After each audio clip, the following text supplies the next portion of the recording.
Olá pessoal, a gente está começando aqui mais um vídeo do canal Números em Rede. Eu sou o professor Jimmy Cavalcante e eu quero dizer da minha alegria que é ter você acompanhando o nosso material. Se é a primeira vez que você está aparecendo aqui, clica agora em se inscrever e não esquece de ativar o sininho para você receber as notificações de vídeos novos aqui, tá bom? E não esquece também de dar aquele joinha, tá bom? Bons estudos!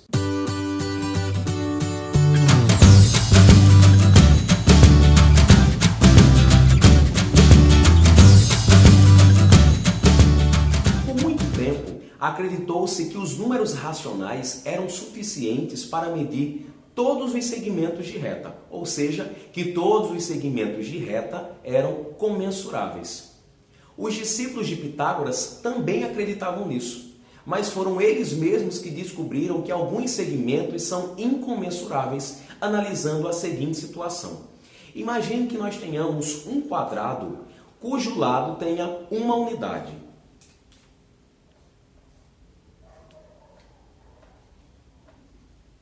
E a pergunta é, qual é a medida da diagonal desse quadrado? Se a gente tem esse segmento aqui, que é a diagonal, quanto é que mede a diagonal de um quadrado que mede uma unidade de lado? Bom, aplicando o próprio teorema de Pitágoras, nós temos o seguinte. D ao quadrado é igual a 1 ao quadrado mais 1 ao quadrado.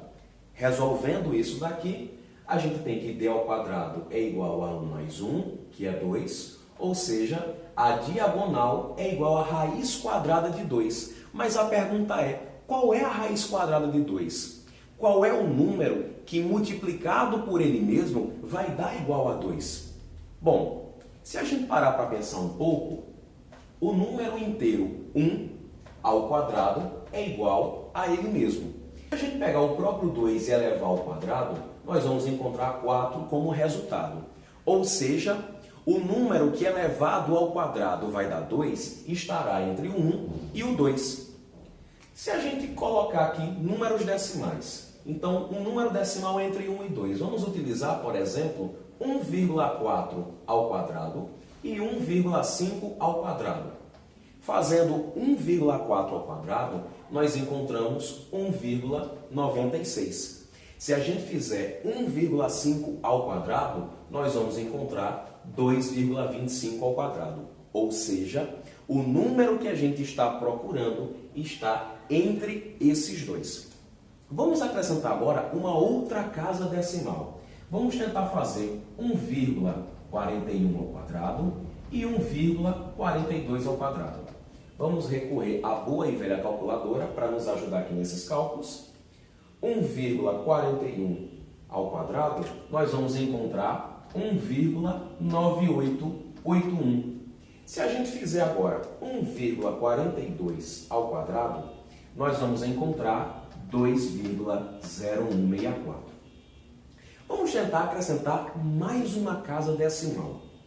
Vamos tentar agora 1,414 ao quadrado. Nós vamos encontrar como resultado 1,999396.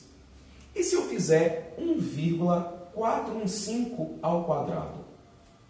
1,415 ao quadrado, a gente vai obter 2,002225. O que é que a gente percebe aqui?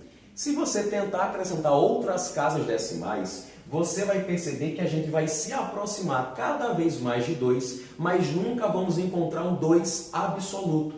O que nos leva a perceber que 2 é um número irracional. 2 ele não é um quadrado perfeito. O que é um número quadrado perfeito?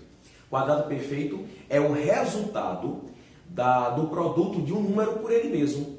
Por exemplo, 4 é um quadrado perfeito porque ele é o resultado de 2 ao quadrado. 1 é quadrado perfeito porque ele é resultado de 1 elevado ao quadrado.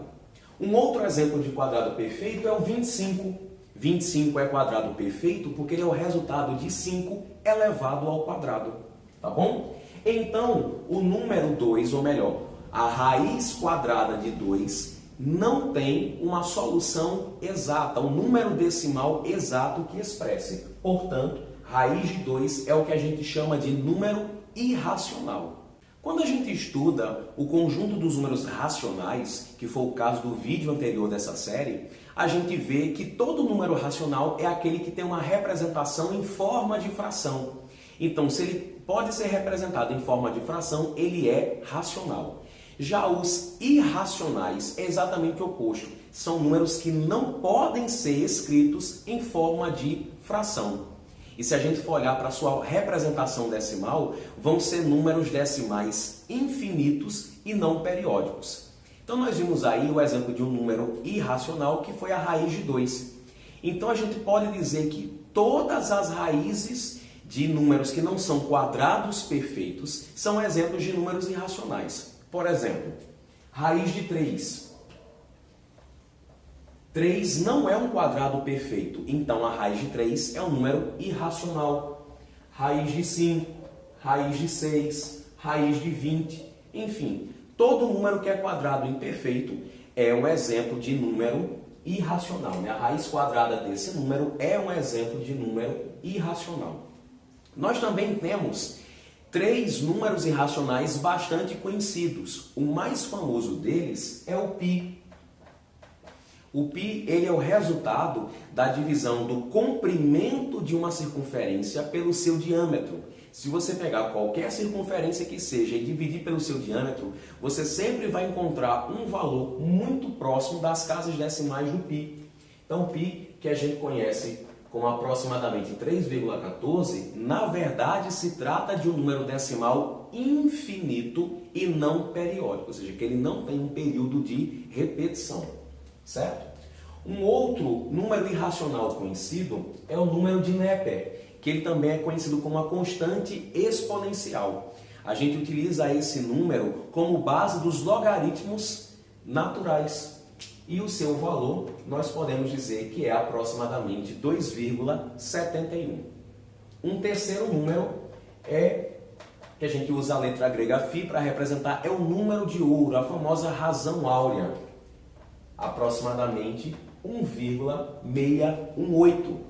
É interessante porque quando nós observamos alguns elementos da natureza, alguns padrões da natureza, nós podemos ver sempre esse número aparecendo.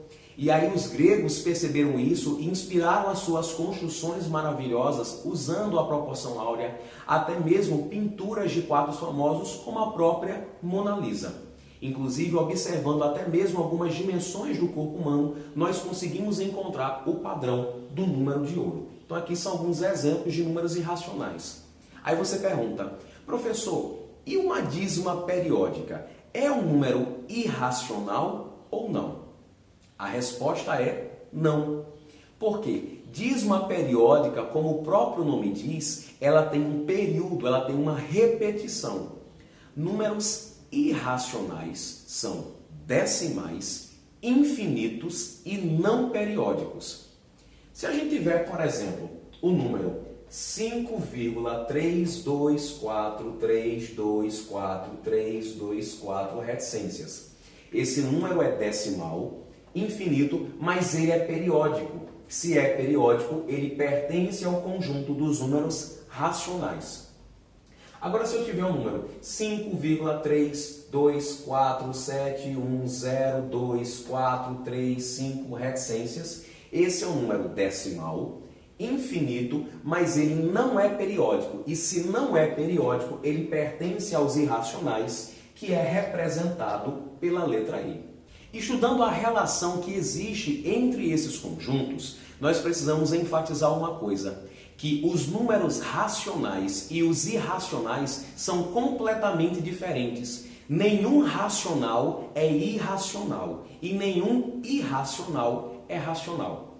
Utilizando aqui o diagrama, nós já vimos que os naturais é um conjunto que está contido nos inteiros e que os inteiros, por sua vez, é um conjunto que está contido nos racionais. Todo natural é inteiro, todo inteiro é racional. Nem todo racional é inteiro, nem todo inteiro é natural.